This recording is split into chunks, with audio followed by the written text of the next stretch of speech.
Mesdames et messieurs, nous sommes réunis encore une fois aujourd'hui avec le cœur lourd pour aborder une réalité qui nous bouleverse profondément. La souffrance des enfants en Haïti.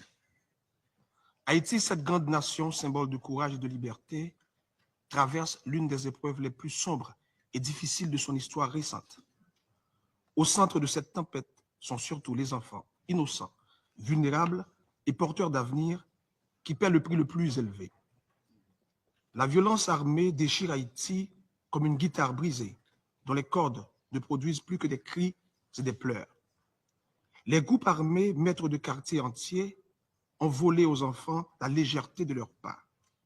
Ils vivent désormais dans une symphonie de peur, alors que chaque ruelle devenant une note dissonante.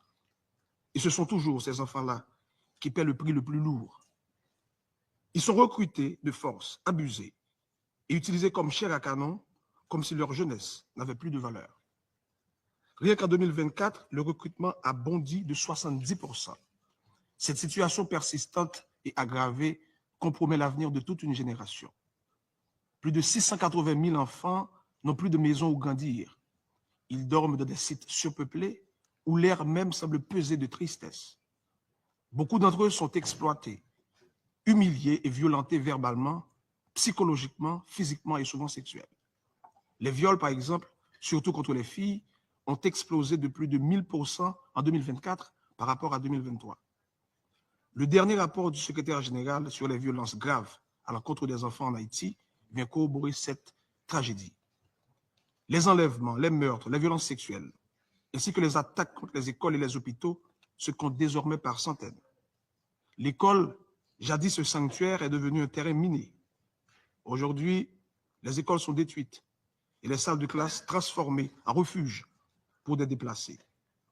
Cette réalité est une condamnation silencieuse de toute une génération. Aujourd'hui, plus de 1,5 million d'enfants sont privés d'un accès régulier à l'éducation. 3,3 millions, soit 2 sur 3, dépendent d'une aide humanitaire. Et 129 000 d'entre eux risquent de mourir de faim cette année. Mesdames et messieurs, derrière ces chiffres que nous prononçons à haute voix et que nous cessions de répéter, se cache un visage, un prénom, un rêve fragile. C'est peut-être celui d'une petite fille qui voulait être médecin et celui d'un garçon qui rêvait de jouer du tambour au carnaval. Malheureusement, ces rêves sont aujourd'hui suspendus, étouffés et menacés. Je m'adresse à vous aujourd'hui en tant que musicien, ambassadeur de bonne volonté de l'UNICEF.